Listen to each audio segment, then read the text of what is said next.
पर जो सबसे पहली आयत नाज़िल हुई थी, इक़रा बिस्मि रब्बिकल्लज़ी खलक़, पढ़ो उस परवरदिगार के नाम से। आज ये कौम अगर पढ़ेगी तो मैं कहता हूँ कि इंशाअल्लाह ये कौम आगे बढ़ेगी, शर्त है कि ये कौम पढ़ने वाले हो जाए। इस कौम के नौजवानों का हाल ये है कि रात के 12 बजे, रात के 1-1 बजे, 2-2 बजे गली कोचों में 4 लड़का 5 लड़का गुल छर्रे उड़ाता है, मोबाइल में लड़कियों से बात करता है, और शर्म तो यहाँ तक नहीं आती, एक दूसरे को फख्र के साथ कहता है मेरे पास इतनी सारी लड़कियां हैं, वो उसको कहता है मेरे पास फला की बच्ची का नंबर है। लेकिन बताओ तो सही, क्या रात के 12 बजे और रात के 1 बजे इन नौजवानों को नींद नहीं आती है?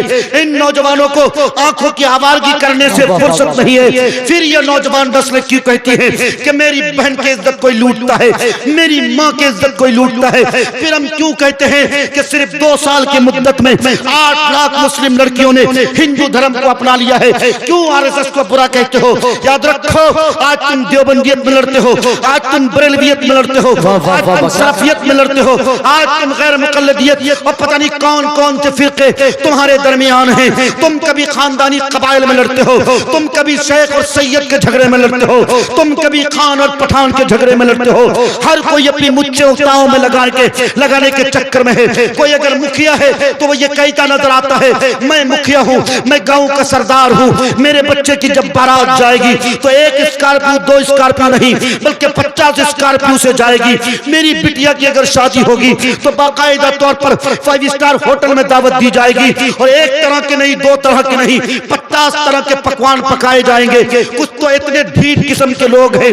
मैं जानता हूँ कोई बच्चा पैदा होता है, छोटा बच्चा क्यों न हो, सबसे पहले उस माँ की गोद उस बच्चे का मकतब हुआ करता है, उस बच्चे के लिए मदरसे हुआ करता है, उस बच्चे के लिए कोचिंग सेंटर की हैसियत रखा करता है। आज माएँ बिगड़ गई, आज माएँ तालीम याफ्ता नहीं है, आज माओ की जिंदगियों में दीन नहीं है, इसलिए हमारी बच्चियां, इसलिए हमारे बच्चे बेरा रवि के शिकार हैं। और लोगों याद रखो, मैं खुसूसन जिम्मेदार हजरात से गुजारिश करता हूँ, आज तुम और हम सब रोना रोते हैं, सिर्फ इस बात का रोना रोते हैं हमारी बच्चियां हमारी नहीं सुन रही है, हमारे बच्चे हमारे नहीं सुन रहे। ये 14 साल 12 साल का लड़का जो सही तौर पे बालिग भी नहीं हुआ है, वक्त से पहले बालिग हो जाता है। क्यों बालिग हो रहा है? इसलिए कि ये चरसी बन चुका है, इसलिए कि ये गजेड़ी बन चुका है, इसलिए कि ये नशेड़ी बन चुका है। मेरे भाइयों, मेरे बुजुर्गों, शायद ये बात हजम होने की न हो, लेकिन तुम्हें हजम होनी चाहिए कि सिर्फ और सिर्फ 8 साल 9 साल का बच्चा गुल मंजन करता है दांतों में। 8 और 9 साल का बच्चा छोटा सा बच्चा होता है जिसके पास अभी अच्छी तरह किडनी भी नहीं आई होती है, जिसके पास अच्छी तरह से कलेजे भी अभी मुकम्मल नहीं बना करते हैं। बताओ वो छोटा सा बच्चा, उसके फेफड़े में दाग लगेगा, वो बच्चा सही जवान हो सकता है? कभी नहीं हो सकता है, इसलिए कि उसकी इब्तिदा गलत हुई है, उसकी इब्तिदा उसकी इब्तिदा नशा से हुई है। जब बच्चे की इब्तिदा नशा से होगी, वो बच्चा जब परवान चढ़ेगा तो फिर याद रखो उसके कलेजे जल रहे होंगे, उसका फेफड़ा सड़ गया होगा, उसका जमीर मर गया होगा, वो बच्चा गलत और सही के दरमियान तमीज नहीं कर पाता है। मेरे भाइयों, शायद आपको न मालूम हो, एक बड़ी शख्सियत मौलाना बदरुद्दीन अजमल कासमी दामद बरकातुहुल आलिया से किसी ने पूछा कि हजरत सबसे ज्यादा ड्रग्स आपके इलाके से आता है, आप ये बता सकते हैं अनुमान के अंदाजे के मुताबिक कहां जाता है? ड्रग्स सबसे ज्यादा सप्लाई कहां होता है? मौलाना बदरुद्दीन अजमल कासमी दामद बरकातुहुल आलिया का ये कहना था, अल्लाहु अकबर अल्लाहु अकबर। उन्होंने ये बात कही, किशनगंज हल्के में सबसे ज्यादा ड्रग्स सप्लाई होता है, सबसे ज्यादा चर्च यही सप्लाई होता है। और हम जहां से ताल्लुक रखते हैं लौटियाबाड़ी, वहां खाड़ी हाट मुत्तसिल है, मेरी वहीं पर दुकान है। यकीन जानो मैं अपने दुकान के करीब देखता रहता हूँ अल्हम्दुलिल्लाह कि छोटे छोटे बच्चे चूजे की शक्ल में अभी अच्छी तरह से दूध के दांत भी नहीं टूटे हैं, लेकिन क्या कहने, दुकान के पीछे बाकायदा सिगरेट जलाता है और पीता है और स्टाइल के साथ पीता है और उसकी सेल्फी खींचता है, अपने फेसबुक के डिपू पे अपनी फोटो लगाता है। बताओ किसने इस बच्चे को बिगाड़ा है? कौन है इसके जिम्मेदार? फिर यही बाप, फिर यही माँ चिल्लाती फिरती है, मेरा बच्चा मेरे हाथ से निकल गया, मेरा बच्चा मेरी नहीं सुन रहा, अभी कुछ नहीं कर रहा। घबराओ नहीं, तुम्हारी वजह से तुम्हारे बच्चे बिगड़ गए, तुमने मकतब उसको नहीं लगाया, मकतब में उसकी तालीम नहीं दिलाई है, ये बच्चा भी कुछ नहीं हुआ है। इस बच्चे की उम्र थोड़ी 18 साल की होने दो, 20 साल की होने दो, जब ये नशा करते करते इसको बड़े नशे की लत लग जाएगी, बड़े नशे की आदत लग जाएगी, शराब के आदी बन जाएंगे, शराब पिएगा फिर अपने आप को खो जाएगा। मैं कहा हूँ, किससे बात कर रहा हूँ? कभी अपनी बहन की इज्जत पे डाके डालेगा, कभी अपनी माँ की इज्जत पे डाके डालेगा। अगर नहीं मालूम तो सुनो जमीयत उलमाए हिंद की रिपोर्ट। मौलाना सुफियान कासमी जो रांची के काजी हैं, उन्होंने बाकायदा तौर पर इनकलाब में एक मजमून शाया किया था। मैं खुद वहां गया था अल्हम्दुलिल्लाह। मौलाना ने ये अखबार में ये मजमून शाया किया। एक बच्चे जिसकी उम्र 16 साल की है, वो बच्चा रोज घर से निकलता था, काम पे ड्यूटी पे निकलता था, रोज आता था, उसकी बहन उसकी खबर लेती थी, भाईजान कहाँ हो, भाईजान कहाँ हो। भाई पूछता, भाई कहता मैं फला जगह पे हूँ, मैं फला जगह पे हूँ। बहन फोन करते न थकती थी, भाई फोन उठाते थक जाता था, कभी उसको धुतकार देता था। वो लोगों, बहनें तो बहनें होती है, बहन भाइयों से टूट के मोहब्बत किया करती है। आज तुम्हारा हाल ये हो गया, शादी हो गई, तुम बहनों को झड़कते हो, बीवी के कहने के मुताबिक बहनों को घर पे नहीं बुलाते हो, बहन बहन बच्चों के साथ तुम प्यार नहीं करते हो, कभी टॉफी और चॉकलेट पेश नहीं करते हो। लेकिन सुनो, बहनों का ज़र्फ कितना बड़ा होता है, बहनों का कलेजा कितना बड़ा होता है। बहन तो बहन होती है, बहन पूछती रहती है भाई कहाँ हो। एक दिन इत्तेफाक की बात, भाई को फोन कर रहा था, भाई का फोन नहीं उठ रहा, बहन रो रही है, ज़रो कतार रो रही है। इत्तेफाक की बात ये, एक बार फोन उठ गया, बहन ने कहा भाईजान कहाँ हो? अम्मी सो गई है, अब्बू सो गए हैं, सारे घर वाले सो गए हैं, रात के 10:30 बज चुके हैं, अभी तक आप नहीं आए हो। अब्बू गुस्सा रहे थे। भाई ने कहा मैं थोड़ी देर में आ रहा हूँ। बहन इंतजार करती रही, इंतजार करती रही, अब तक के 11:30 बजे का वक्त हो गया। बहन दरवाजे पे चली गई, अब भाई आ रहे हैं, तब भाई आ रहे हैं। भाई आते आते 12:30 बजे आए, लेकिन वो बहन वहीं खड़ी थी। बहन को क्या मालूम आज मेरा भाई नशे में चूर होके आएगा, आज मेरा भाई नशे में आएगा, शराब की बोतल अपने अंदर लाएगा। बहन को क्या मालूम कि आज मेरा भाई मेरी इज्जत का जनाजा निकालेगा। बहन को इन सारी बातों का कोई इल्म न था। मेरे भाइयों, मेरे बुजुर्गों, बहर गए, भाई आया, भाई आते ही बहन दरवाजा खोलती है। दरवाजा खोलने के बाद बहन सबसे पहले पानी का गिलास पेश करती है, लेकिन बहन जो ही पानी का गिलास पेश करती है, बहन के हाथ को भाई ने पकड़ लिया। आज हाथ का पकड़ना कोई मोहब्बत से नहीं था, बल्कि दरिंदगी सिफत के साथ था। आज बहन का हाथ इसलिए पकड़ा गया कि बहन की इज्जत को नोचा जाए, बहन की इज्जत को तार तार किया जाए। बहन चीखती रही, चिल्लाती रही, भाई ये क्या कर रहे हो?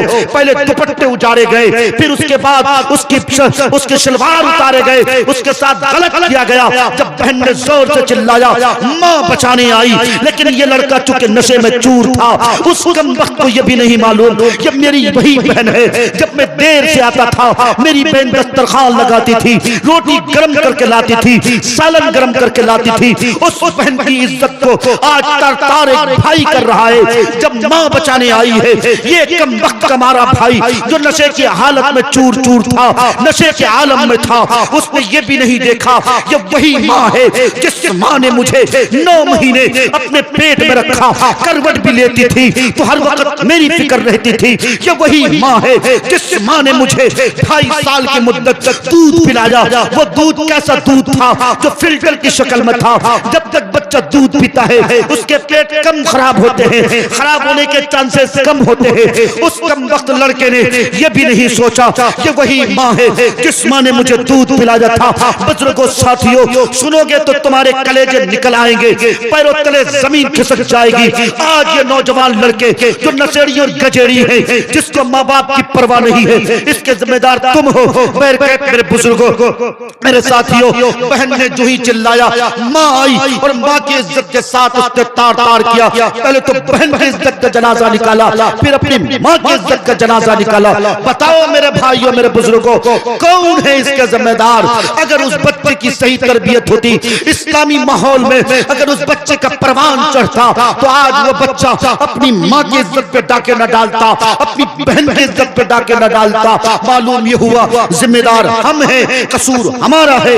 इसलिए मेरे नबी ने फरमाया था, कुल्लुकुम राइन व वकुल्लुकुम मसऊलुन अन रइयतिही। क्या अच्छी मिसाल दी गई है कि माँ बाप की जिम्मेदारी, उलमा की जिम्मेदारी कैसी दी गई, एक चरवाहे की जिम्मेदारी दी है। क्या मतलब होता है, जिस तरह से तुम्हारे पास अगर 10 बकरियां हो, बकरियों का एक झुंड हो, 10 बकरियां लेकर अगर कहीं चराने जाते हो, चरवाहे की जिम्मेदारी है कि तुम्हारी 10 बकरियां खेत चरने न पावे बल्कि घास चरने जाए। जिम्मेदारी बनती है चरवाहे की कि तुम्हारी बच्चे, तुम्हारी बकरियां खेत न चर पाए।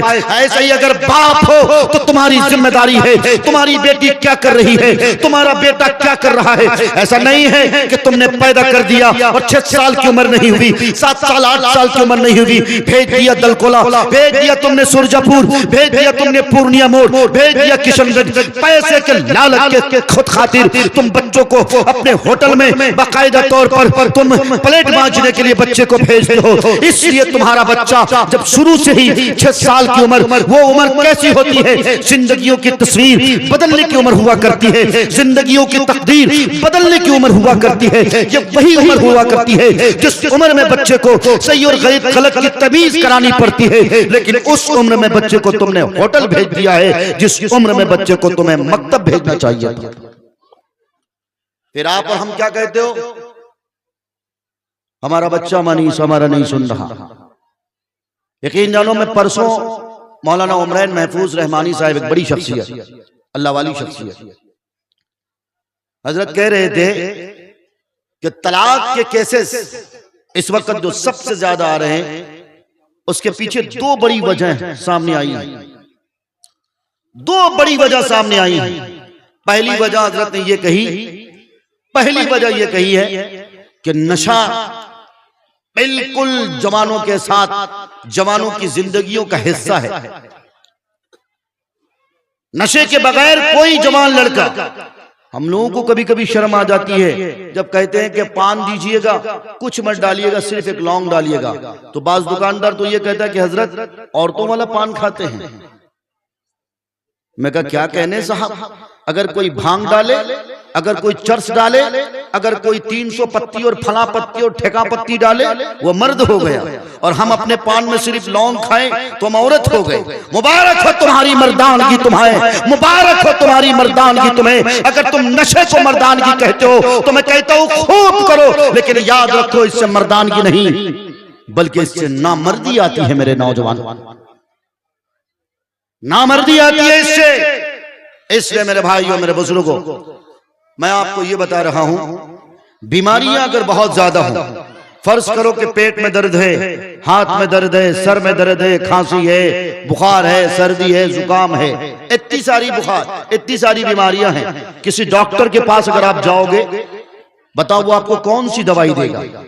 जाहिर है सर दर्द की दवाई अलग, पैर के दर्द की दवाई अलग, बुखार की दवाई की अलग, और सारी चीजों की दवाई तो अलग नहीं देगा ना। एक आध दवाई देगा, एक गैस की दवाई देगा, एक एंटीबायोटिक देगा, एक फीवर की गोली देगा, ज्यादा से ज्यादा 3 दवाई से काम चलाएगा। क्यों? इसलिए कि जब एंटीबायोटिक दे दी जाती है तो एंटीबायोटिक का मतलब ही होता है कि सारी बीमारियों का उसमें तोड़ है, इसलिए एंटीबायोटिक डॉक्टर देते हैं। इसलिए मेरे भाइयों, मेरे बुजुर्गों, आज हमारे पास बीमारियां बहुत है, हमारी सोसाइटी बहुत सारी बीमारियों से जकड़ी हुई है। अगर बीमारियों को गिनाया जाए तो मुझे लगता है कि रात कम पड़ सकती है, लेकिन बात खत्म नहीं हो सकती है। लेकिन मैं सिर्फ ये कहते चलूं आपसे कि इन सारी बीमारियों का एंटीबायोटिक की शक्ल में अगर कोई इलाज है तो वो है तालीम, वो है तालीम, वो है तालीम। आज हमारी और आपकी जिम्मेदारी खत्म। अब कोई ये ना समझे कि लुधियाना में फैक्ट्री बनाना है, अब कोई ये ना समझे कि कलकत्ता में फैक्ट्री डालना है। नहीं, तिजारत करना चाहते हो, अब तुम्हें तिजारत के लिए सबसे बेहतरीन प्लेटफॉर्म अगर कोई है तो मैं समझता हूं, और मेरे जैसे कुछ लोग जो फिक्र करते हैं अपनी कौम की बच्चियों की, चूंकि मैं खुद कोचिंग सेंटर से अपनी इब्तिदा करी थी, मेरे ससुर ने मुझे समझाया था कोचिंग सेंटर खोलने की क्या जरूरत। मैंने कहा नहीं, अब मदरसों की जरूरत कम हो रही है, अब मकतब तो अल्हम्दुलिल्लाह गांव गांव फैल रहे, मकतब के जाल बिछाए जाने चाहिए। ये मदरसे जो पुराने नहज पे चल रहे हैं इतने काफी हैं जितनी की खिदमत हो रही है। अब जरूरत इस बात की है, चूंकि जब अलीगढ़ मुस्लिम यूनिवर्सिटी की बुनियाद रखी गई थी दारुल उलूम देवबंद। उससे पहले दारुल उलूम देवबंद को अलीगढ़ ने क्या कहा था? अलीगढ़ मुस्लिम यूनिवर्सिटी ने यही कहा था कि दारुल उलूम देवबंद की बुनियाद इसलिए रखी गई है कि यहाँ दीन की तालीम हो, और अलीगढ़ की बुनियाद इसलिए रखी जा रही है कि बच्चों के एक हाथ में कुरान हो तो दूसरे हाथ में साइंस की किताब हो। मेरे भाइयों, मेरे बुजुर्गों, आज दारुल उलूम देवबंद से मरबूत जितने मदारिस हैं, चाहे नदवतुल उलमा हो, चाहे सहारनपुर मदारिस उलूम सहारनपुर हो, चाहे आपको जामिया शाही मुरादाबाद हो, ये जितने बड़े बड़े मदारिस हैं हिंदुस्तान भर में जो मदरसे के जाल बिछे हुए हैं, आज ये मदारिस, आज ये मदरसे अपने काम को बखूबी अंजाम दे रहे हैं। लेकिन बताओ कि अलीगढ़ की बुनियाद जिस नहज पे रखी गई थी, अलीगढ़ तहरीक जिस नहज पर छेड़ी गई थी, आज अलीगढ़ तहरीक अपने मिशन पर कामयाब है? नहीं है कामयाब। कोई सीबीएसई पैटर्न का कोई एक स्कूल बताओ जो हमारे इलाके में हो। ये तुम्हारे यहाँ है ना, ये तुम्हारे यहाँ निजितपुर चौक में होली डिवीजन के नाम से स्कूल है। किसका स्कूल है? बताओ किसका स्कूल है? ईसाइयों का स्कूल है। हमारा तुम्हारा क्या नजरिया है? कहीं अच्छी तरह से कोई एक बड़े पैमाने पे फैक्ट्री बनाई जाए, कहीं मशीनें डाली जाए, कोई लुधियाना में डालता है तो कोई कहीं और डालता है। मैं कहता हूं अगर तुम साहिब शरबत हो, अगर पैसे वाले हो, अब फैक्ट्रियां मत डालो, अब तुम मशीनें मत खरीदो, बल्कि अब जिम्मेदारी है तुम्हारी कि तुम स्कूल की तिजारत करो, स्कूल के जाल बिछाओ। आज पूरा सीमांचल बहुत बड़ी बड़ी बात करता है, बड़ी बड़ी बड़े बड़े दावे करता है, लेकिन इतना बड़ा सीमांचल, इतने बड़े बड़े एमपी एमएलए गुजरे हैं। मौलाना असरारुल हक कासमी रहमतुल्लाह अलैह जो मुफक्किर इस्लाम थे, जिनको लोग बुरा भला कहते थे, बाद में पहले कहते थे, अब तो उनकी बड़ी तारीफ करता है। एक वाहिद मौलाना असरारुल हक कासमी रहमतुल्लाह अलैह इस इलाके के हैं जिन्होंने मिल्लिया गर्ल्स स्कूल के नाम से एक ऐसा इदारा कायम किया जो इंटरमीडिएट तक बच्चियों की तालीम है, जहाँ पर्दे का माकूल इंतजाम है, वरना हर जगह खलत मलत का माहौल है, हर जगह इख्तिलात का माहौल है। कोई ऐसा कॉलेज नहीं है जहाँ सिर्फ बच्चियों की तालीम हो। गर्ल्स कॉलेज के नाम से कोई स्कूल नहीं, गर्ल्स कॉलेज के नाम से कोई कायदे का हमारे पास ढंग का ग्रेजुएट कॉलेज नहीं है। तो फिर ये कौम के ये नुमाइंदे और ये कौम के रहबरान हजरात ये क्यों दावा करते हैं हम विकास करेंगे, हम अपनी कौम को तरक्की दिलाएंगे? कोई नहीं तरक्की दिलाता, सब अपनी तिजोरी भरता है। अगर कौम की फिक्र किसी को होती तो कौम की बच्चियों के मुस्तकबिल को ताबनाक बनाने के लिए कोई अच्छे स्कूल बनाए जाते। जिस तरह ईसाई बताओ हिंदुस्तान में खाने में नमक के मानिंद है, लेकिन उसके बावजूद तुम्हें जितने बड़े बड़े स्कूल मिलेंगे सारे के सारे ईसाइयों के मिलेंगे। चाहे तुम ये अपने निश्चितपुर में देख लो, चाहे तुम जाकर पूर्णिया और भाईसी के बीच में अब बाकायदा तौर पर डगरवा के पास बन रहा है, ऐसा बड़ा स्कूल बनने जा रहा है। इंटर कॉलेज लेवल का सीबीएसई पैटर्न का स्कूल बनने जा रहा है, जिसकी कैपेसिटी 2500 बच्चे और बच्चियों की है। बताओ कौम वो तालीम के लिए वो कौम आगे बढ़ेगी तो तरक्की उस कौम को नहीं होगी तो किस कौम को होगी? मेरे भाइयों, आज तालीम में तुम पीछे चले गए हो, इसलिए तरक्की तुम्हारे मुकद्दर नहीं है। आज सारे जजेस उनके हैं, सारे वकला उनके हैं, बड़े बड़े डॉक्टर उनके हैं, बड़े बड़े इंजीनियर उनके हैं, इसलिए वो कौम तरक्की कर रही है। ये हमारा नौजवान तबका कहता है मैं बीपीएससी का एग्जाम दिया, मेरे रिजल्ट अच्छे नहीं आए, भेदभाव हुआ। अरे कैसा भेदभाव? वो तो शुक्र मनाओ कि माननीय मुख्यमंत्री श्री नीतीश कुमार ने कम से कम उर्दू के एग्जाम बाकी रखे कि बीपीएससी का एग्जाम तुमने दिया, कुछ सीटें निकल गई। अगर उर्दू के एग्जाम को हटा दिया जाए तो मैं कहता हूं तुम 0/सन्नाटे में चले जाओगे, कहीं तुम्हारे मार्क्स नहीं आएंगे, कहीं तुम्हारा कोई अच्छा रिजल्ट नहीं आएगा।